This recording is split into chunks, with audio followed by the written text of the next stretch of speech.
Bon Arceau, et comme tu peux le constater, aujourd'hui, début de reportage un petit peu particulier.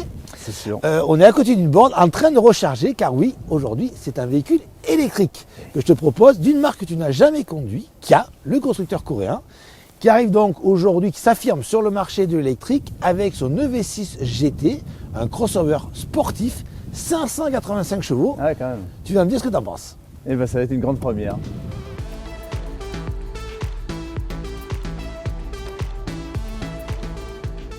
Impensable il y a quelques années, c'est bien une Kia que nous avons confiée à Soleil sur le circuit de la Ferté-Gaucher, et pas n'importe laquelle, puisqu'il s'agit tout simplement du modèle le plus puissant jamais produit par le constructeur coréen.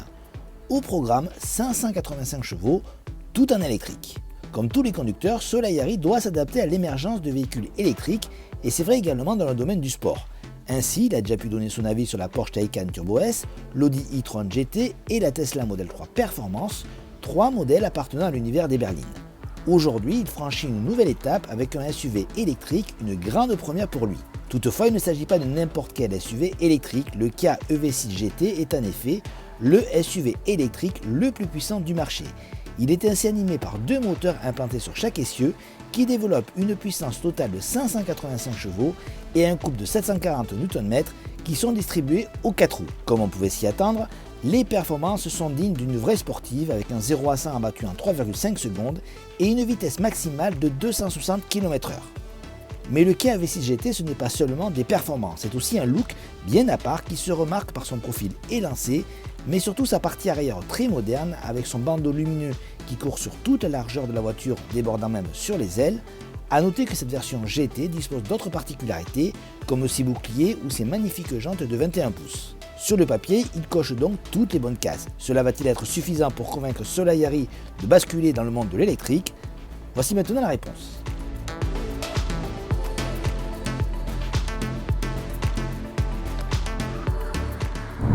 Quand on rentre avec des freins, un petit tempérament sous-vireur. Sur les gaz, c'est 4 roues, donc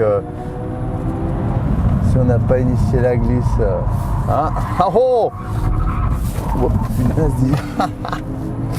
alors là c'était spécial parce que c'est pas du tout ce que j'ai eu au début. Et il faut un petit temps d'adaptation en tout cas. Alors c'est rigolo parce que quand on rentre avec moins de freins, on a l'impression que l'arrière tourne, on rentre avec plus de freins, on a tendance à sous-virer. C'est à peu près l'opposé de ce qu'on a d'habitude. D'habitude on charge le train avant. Faut pas trop le charger sinon il refuse de tourner, mais quand on charge le train avant pour le plaquer par terre pour faire tourner la voiture, là quand je rentre vite, elle a tendance à sous-virer. En sortie c'est pas mal, en sortie c'est pas mal équilibré. Là pareil, je rentre avec des freins, elle a tendance à peu tourner, je remets les gaz, en sortie elle a tendance à tourner, ça c'est agréable. Et là, je rentre avec pas de frein et je suis embuté de contre-braquage. Waouh. Et d'accord, c'est bizarre ça. Là pareil, pas de frein, buté de contre-braquage. Donc, faut juste... il y a un petit mode opératoire à comprendre. Ah ouais, en fait, ce qui doit se passer, c'est que ça doit récupérer l'énergie sur les roues arrière et quand on rentre sans pression de frein, ça revient à récupérer l'énergie sur les roues arrière. Ça fait tourner la voiture comme si on tirait légèrement le frein à main. Après, quand on rentre avec des freins, on a tendance à saturer le pneu avant et du coup la voiture rentre en sous-virant. Quand on fait le dégressif à la fin, on repasse avec un pouvoir directionnel puisqu'on n'est plus en train de saturer le pneu avant et du coup elle finit de dériver à la fin du virage. C'est là, alors pas de frein. Bon, c'est fun quand même, c'est surprenant, mais c'est fun. Là, du frein, ça ne veut pas tourner.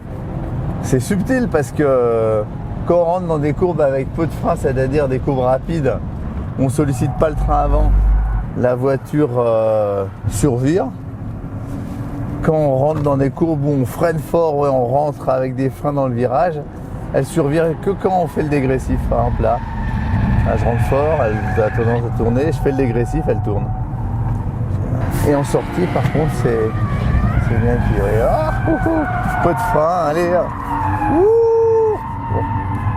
Ouah, ça peut être fun quand même, hein.